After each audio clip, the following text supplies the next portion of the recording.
shit. Hey yo boys, it's about that time. I told you multiple times that I'm super excited for this video, the FNAF timeline. I've reacted to so many, Band Pads videos, the film theory ones, the game theory ones, whatever. I said multiple times that I'm very excited for this. Let's see. Did MatPat completely lose his mind? Did he really lose it? Or I don't know. He probably lost it. MatPat's probably now insane. He's probably going to be turned into William Afton. Like MatPat is William Afton. That's a good theory. We end the torment. 19 Okay. books, 11 Yes. games, 8 Yes. whole years, Yes. all leading to this moment. The ultimate FNAF timeline is finally complete. The pieces are in place for us. Now all we have to do is put this story of tragedy, jealousy, and loss back together. Let's go. Hello, Internet! Welcome to Game Theory, the show that feels like a kid revealing the class project that he's been working on all year. Except here, it's the class project that I've been working on for the past decade of my life. This one is big, my friends, and I gotta admit, kinda nervous. I haven't attempted a timeline video on this franchise since 2018. Back in the days when Mike was the crying child, Afton coming back was actually a surprise, and Fazgoo wasn't a phrase I'd ever thought I'd have to utter. But since the last time I did something like this, we've had 3 more massive games, the death and revival of the FNAF movie, and more robot kids than you can shake a staff bot at. It is exhausting trying to keep track of this whole franchise, which honestly is why I'm here today. The lore at this point is complicated. It is full of speculation and theory, so to hopefully make it a little easier for everyone and to give us all a baseline to talk about this franchise moving forward into the future, it's time to reveal my current working FNAF timeline. But just before I do, I just want to explain a couple of things. First, this timeline is massive. Seriously, it is huge. This thing towers over any video project we have ever done on the channel. But when you look at the By totality, the way, I've watched in when exactly was that? I think it was October. Yeah, I think it was October. I said, you know what? Fuck it. Let's watch all the FNAF theories. And they were like, back then it was 57, 58, 60 videos non-stop FNAF. And to be honest with you, it is so weird when you go back to the first videos, first theories, and you see how wrong MatPat is. Like, the story is so complicated, like legit. That's why this video takes so long. Because after 10 years, not 10 years, 8 years, we finally kinda will have kinda a certified, not even certified, again, kinda a timeline. We don't know for sure. Maybe Scott Cotton in the future comes back and he says, you know what, I'm about to ruin all of you. This timeline is weak. Nope, it's not true. You're all wrong. It is all shit happened was a dream. Everything was a of this franchise, the story of FNAF really boils down to the story of one man, William Afton. His successes, his failures, his rise to becoming co-owner of one of the most successful restaurant franchises in the world, and his eventual fall to the monsters he helped to create, only to then be reborn in a new digital form later. That's why I've decided to split this timeline into 3 main chunks. The foundation of Freddy's, how the business started and how it came into being, the Afton era, William's decades-long murder spree, and post-Purple Guy. Basically modern FNAF. Everything that happens after the pizzeria simulator fire. And because there are lots of new big revelations in this thing that seemingly come out of nowhere, as well as just points I want to talk about further, By the way, sorry for pausing, but to be honest with you, I was expecting this video to be like 40 minutes. Legit, like, I would expect like an hour. Decided to dedicate 1 episode to each chunk. I originally wanted it to be one seamless continuous video, but it just felt incomplete without some sort of explanation at the end of each one. Once this whole thing's done, I promise I'm gonna merge all the narrative bits into one massive video so you can just skip my explanations. But for now, this just felt like the best, most satisfying, most complete way So basically, this is part 1, right? to do this. That being said, this is still about the story, the broad strokes of the franchise. So in order to make sure that you guys know that I'm not just pulling answers out of thin air, not only am I discussing some of the more controversial bits at the end of each chunk, we're also putting in a handy little graphic in the bottom left-hand corner of the screen which will show thumbnails, video titles, books, and any other citations that we need throughout the video. So if you wish to understand that specific statement in more detail, you know exactly where we've taken it from. That way you can look into those details for yourself. So sit back, grab some popcorn, or your pitchforks if you're the type to get upset when I say something controversial, and make sure that you subscribe, since this is going to be a video that you're going to want to come back to a few times in order to fully dissect. Without any more waiting, I present to you the story of a loving, obsessive father who slowly descended into madness, and along the way discovered the secret. By the way, is William Afton broken, like a broken villain, or pure evil? Where do you guys stand on? Like, I mean, personally, I'm like, it's kind of in the middle. Like, yes, he's lost. You know, he lost his children, 2 of them, not just 2. I think 3. His wife as well. All that is sad and all, but I feel like you kind of had control over it. You know what I mean? He kind of had to have a control over it. To eternal life. Our story begins not in the 1980s, or even in the 1970s, but all the way back in the 1930s. Wow. It was the throes of the Great Depression, and people were in desperate need of cheap entertainment, especially in Utah, one of the states hit hardest, 4th highest unemployment in the nation, and full of transients. People looking for work in Salt Lake, finding none, and ultimately moving on to find their fortunes out in California. People were tired and they were hungry, but as they traveled, there was one thing that could lift their spirits. A simple roadside attraction called Fredbear's Singin' Show. The ads were plastered all over town, featuring an animated bear drawn in the popular pie-eyed cartoon style for characters at the time. He resembled cartoons like Mickey Mouse, Felix the Cat, Betty Boop. It immediately said that this, Fredbear's, was a place where you could bring the family. And the price, honestly, couldn't be beat. For 50 cents, you could get food and entertainment as you watched the local trained real-life dancing bear perform on stage. Normally, you only got to see dancing bears at large traveling circuses like Barnum and Bailey, where the tickets would go for about $1. That's $1 without food. But this was a smaller show, like the type from the Vaughn brothers or the Robbins brothers, where tickets would sell for just a mere 50 cents. Watching that bear do tricks on stage brought a glimmer of joy at a time when so much was wrong with the world. The simple show would go on for years, bringing happiness to hundreds of travelers passing through looking for a quick meal. But it left a permanent impression on one little boy, capturing his imagination in a way that nothing else had. One little boy named Billy. That was his nickname at least, but his parents liked to call him William Afton. So you're telling me that at the events of FNAF 1, 2, 3, you know, at the current events, you know, this guy is like 60, 70 years old? Like, that's in 1930. He's at least 6 years old. Let's just say 6 years old, right? 1930 to 1990, that's like 60 years. This guy is old. I did not know William Afton was this old. Wow.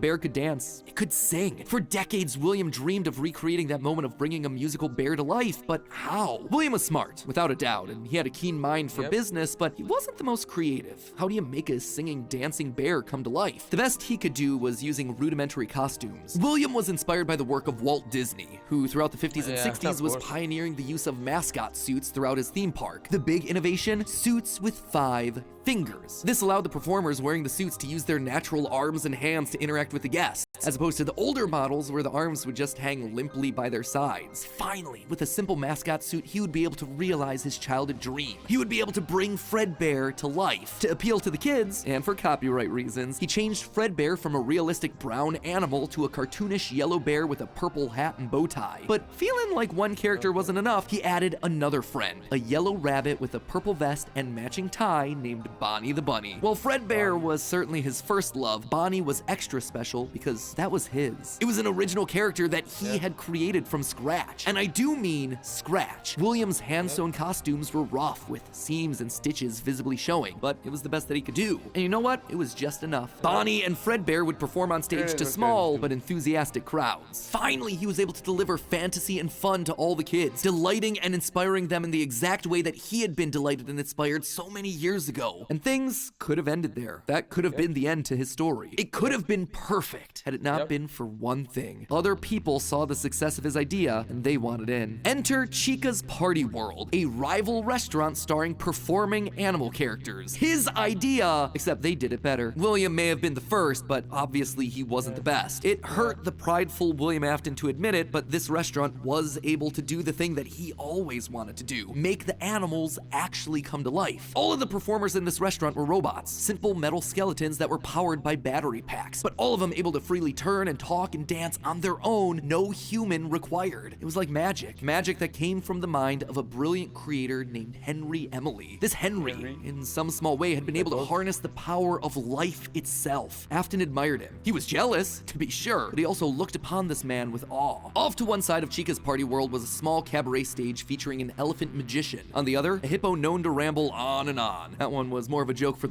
You know you're doing something when someone is jealous, but still admits that, you know, you're better. Yeah. That means you're doing something.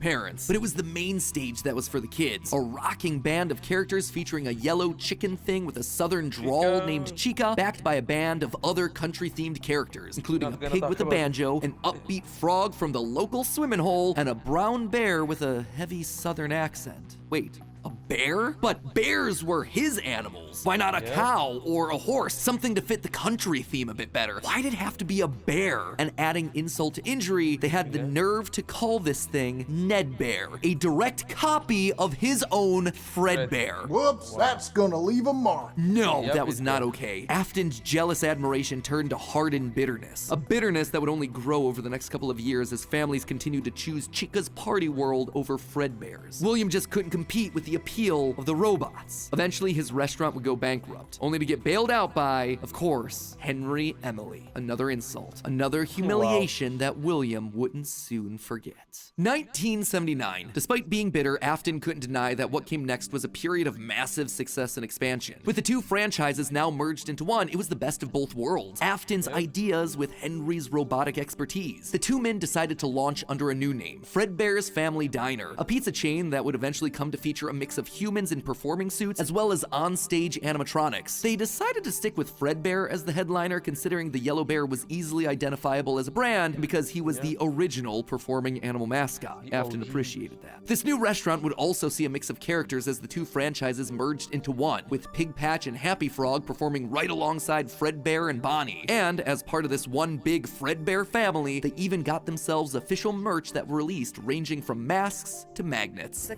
crappy Mr. Hippo fridge magnet? What the hell is that? Sorry, Gregory. That said, not all the characters were winners. The reception to some characters was just mediocre, so they faded away into the dumpster, storage units, and retro budget tech stores of lost nostalgia, waiting for their chance to step back into the limelight if and when a headliner went out of commission. Others, though, would fare much better, like a new Pirate Fox, as well as a blue guitar-playing variant of the yellow Bonnie Bunny. Ultimately, the franchise would get so big, it would spawn its own cartoon show, Fredbear and Friends. Business was booming. In the end, Fredbear and Bonnie's popularity would be so strong that they would be able to support the Fredbear's Family Diner franchise all on their own, while also spinning off a new sister location dedicated to their friends. In 1983, Freddy Fazbear's Pizza launched, giving a dedicated home to all this new supporting cast of characters: Chica the Chicken, Bonnie the Blue Bunny, Foxy the Pirate, and of course the headliner, a brown Freddy Fazbear. Business was good, and Afton was happy, mostly. It did bother him that the one original character that he created, the one that he himself played, Golden Bonnie, got passed over for inclusion in that cartoon show. The only character in the roster of regulars to get ignored for the show, but other than that, things were going smoothly. He had himself a wife, 2 sons, a daughter, he had a thriving business, and best of all, he was able to learn the craft of robotics from the man that he both loved and hated, Henry. Together, they were constantly pushing the limits of what these characters could do. Because it was quick and easy, new characters introduced into the roster would be given a simple hand-sewn suit with 5 fingers that any performer could wear. Eventually, Henry would design one of his signature animatronics for that character, utilizing a divided mouth with either a hinged or sliding jaw design. This was the first generation of animatronics. But why stop there? Afton had big ideas. What if the animatronics weren't just locked to the stage, but could freely roam the restaurant and interact with the kids? What if his mascot suits could become animatronics? What if you could use more than just rigid metallic skeletons? Why not experiment with tubes and wires that would give the animatronics fluidity and flexibility while still providing structure? The possibilities for this technology were endless. Afton fell in love with robotics. He had started with a dream of bringing one simple singing bear to life, but with robots, he had stumbled across the tools that gave him the ability to control life itself. And thanks to Henry, he was practically speedrunning his way to an engineering degree. And while William wouldn't admit it out loud, one other thing that kept pushing him forward was the desire to beat his former rival, to prove himself smarter and more capable, to surpass the man who everyone else considered to be a visionary genius. But pride cometh before the fall, and tragedy was about to strike. Okay, so that brings us to the end of part 1 of the story. That said, at the end of each of these chunks, I want to break down some of the logical leaps that I made, since the more narrative format doesn't give me much of a chance to justify a lot of the big decisions. And admittedly, there are some large leaps in here. Let's just start off with Fredbear's Singin' Show, shall we? We know, based on the retro poster that was hidden in Security Breach, that at least at one point, Fredbear was an actual bear. And like I called out in that narrative segment, dancing bear shows were a real form of entertainment.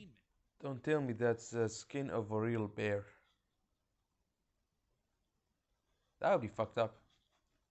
The only problem is that, timing-wise, none of our main characters would be the people in charge of that business in the 30s and a series of pizza restaurants in the 80s without him just being extremely old. Yeah, Best that's case what I'm scenario, saying. if Afton's running the Singin' Show when he's 18, that still puts him at nearly 70 when the first Yeah. pizzeria opens and his murder spree begins. That just doesn't make a lot of logical sense because he doesn't become immortal until his first death in Springtrap. That's why I suspect that Fredbear's Singin' Show was either a family business that Afton then carried on to a new generation, or something that he saw as a kid and just wanted to recreate when he grew up. The Fredbear Singin' Show thing also starts laying the groundwork for some of the core elements of the story, that Freddy's was a place of fantasy and fun, and that Afton, despite eventually falling to become the heartless serial killer and mad scientist that we know him as, began as someone with good intentions and a love of entertaining kids. He wanted to bring things to life from the very beginning, a theme that recurs a lot for him throughout the rest of the franchise. Next up, let's talk about those mascot costumes. One thing that I keep going back to is the design of Glitch Trap. It's a handcrafted suit. You can see the seams and everything. It even has 5 fingers for the performer's hands. It is very much not a Springtrap suit. This is something much more rudimentary. It came at a time before animatronics were a part of the story. That's why I suspect that it was actually the first, predating literally everything. It's also a suit that is very personal to Afton. He put his digital consciousness in that form. It's his personal avatar. It's the way that he sees himself. There's also a whole separate discussion to be had here about the habits and rituals of serial killers. So the fact that he's choosing to lure kids and kill them in this particular suit actually says a lot about his emotional attachment to it. So while Fredbear seems to have started as someone else's creation, Golden Bonnie was uniquely Williams, giving him a personal connection. And that's not all. In this whole franchise, only one set of characters have themselves 5 fingers, the Nightmares. Even Golden Freddy, Fredbear was a 5-fingered wearable suit at one point in the story, as we see in this shot from the graphic novel, before he, like everyone else, was turned into an animatronic. This seems to imply that all of the main characters had similar wearable mascot outfits at least at one point in time, and that whoever is having the FNAF 4 nightmares, if they even are nightmares, something that we'll touch on in part 2, saw those mascot suits specifically. Lastly, we have to talk about the elephant in the room. The literal elephant, Orville Elephant, as well as the rest of the mediocre melodies. For a while now, I've suspected that the mediocre melodies played a much more important role in the story than just being a bunch more animatronics to fill out the roster. Especially Ned Bear, which is just so suspiciously close to Fredbear. And yet, there are 2 key details that we're gonna have to justify with any mediocre melodies mention. One, they're very rudimentary with external battery packs, implying that they come very early in the timeline. And 2, we know that, at minimum, Mr. Hippo does eventually become an official member of the extended Freddyverse. But if these things are supposed to be cheap, generic rip-offs, why would you be trying to rip off yourself? You wouldn't. You would be stealing someone else's ideas. So if Afton created Fredbear, there there would have to be some rival franchise. The only other person who would likely be ripping him off? Henry. We've talked extensively about how the mediocre melodies are clearly Henry's design aesthetic, so it just has to be him. I don't think Henry's doing this maliciously. He doesn't strike me as the type. He was likely building the robots at the orders of someone else that was running a rival restaurant franchise. But that's enough motivation to start Afton down a path of jealous rivalry, but also begrudging admiration. As the Freddy Files Ultimate Edition says, it's important to revisit the beginning of Henry and William's relationship, so here you go. I think this is where it begins. Also, this is future Matt Pat here coming back to add this one in. Seems like the recently released character encyclopedia has backed up all of this speculation. I've had this timeline written for about a month now, but I've also been holding off a bit to see what wrenches this character encyclopedia might throw into it. And on this particular point, I gotta say, it seems like we might actually have nailed it. They actively call out the suspicious similarities to the main Fredbear crew. Quote from one of the pages: Ned Bear looks like an imitation, altered just enough to avoid copyright issues. I don't know about you, but that seems to imply that we were right on the money. Knowing all of this, at one point the franchises had to have merged. That's really the only way that you get Mr. Hippo from the rival franchise as part of the Fazbear crew. This also mirrors a lot of what happened in the real-life history of Chuck E. Cheese, with two rival restaurants, each with their own casts of characters, merging to become one unified brand. Again, we've gone into that in detail with other videos, just wanted to remind you all of that here. But why would I call out the rival restaurant as being named Chica's Party World? Few things, actually. First, we know for a fact that a location named Chica's Party World exists. It is mentioned in the source code teasing sister location, so it is out there somewhere and doesn't fit cleanly anywhere. Second, in the story The Puppet Carver, Chica is very explicitly looped in with the book versions of Pig Patch and Ned Bear, implying that she started as a mediocre melody. Thirdly, her design just fits better with a theme of down-home country animals with southern accents playing the banjo and eating with bibs. And with her being the headliner of the show with her name on the restaurant, it would make sense then that when the restaurants merged, she was the one that was added to the main cast of characters while all the other mediocres faded away. It's also why when Freddy's closes after William's killing spree, she's the one to branch back off into her old franchise and is therefore missing in sister location, a detail that's bothered me for years at this point. It might also explain why William decided to stuff his first dead kid into Chica. That one was Henry's creation, not his. Is all of this a big leap? Yeah. Is it connecting a lot of dots that are very spread out across the franchise that I've been holding on in the back of my mind for years? Absolutely. But I think it makes sense. It also serves as a clean answer to a lot of the random threads that Scott's been leaving.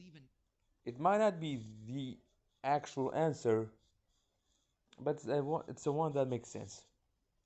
Dangling for years. So with all of that in mind, my friends, we can close the book on the foundation of Freddy's. And don't worry, next week I'll be back to give you arguably one of the most confusing parts of this entire timeline situation, part 2, the Afton era. I promise it will actually be next week this time. No more waiting around. I am just as eager to get this one out the door as you are to watch it. I promise. You know what else I promise? I promise that we'll actually get to talking about the games. I would have liked to have talked about them in this episode, but there just isn't that much in the games that helps us depict anything pre-Family Diner. Although, let's be honest, this franchise has never been just about the games anyway. Even back in the early days of FNAF, we were decoding images and source code that Scott fed us through the website. The modern day books and the clues that we get from those things, now they're just modern extensions of that. All of it is crucial to understanding this franchise and its lore. Unless, of course, Steel Wolf finally gets around to making that Fredbear's Family Diner game they want to make so badly. I've always would love to do is get kind of back to, I have no clue if we'll ever be able to do this, but getting back to kind of like the origin of like Fazbear Entertainment, or the origin of Freddy Fazbear. But in the meantime, while we wait for that inevitably cryptic game, I hope that this start to the timeline helps to fill in some of those gaps. I'm excited to share part 2 with you next week. If you haven't subscribed and rang the bell, make sure you do it now so you're notified when that part drops. I cannot wait to see your thoughts down in the comments below. And as always, I remind you, it's all just a theory. A game theory! Go easy on me. Tried my best. Okay, guys. Man. I'm like I said, I'm very interested to see what Matt Bat's cooking. Let him cook. So yeah, if you're somehow still watching this video, don't forget to like, subscribe. We're gonna react to part 2 and part 3, hopefully. When it drops, I'm definitely gonna react to it. So yeah. Don't forget to like, subscribe, and yeah, peace. I don't know how to win videos.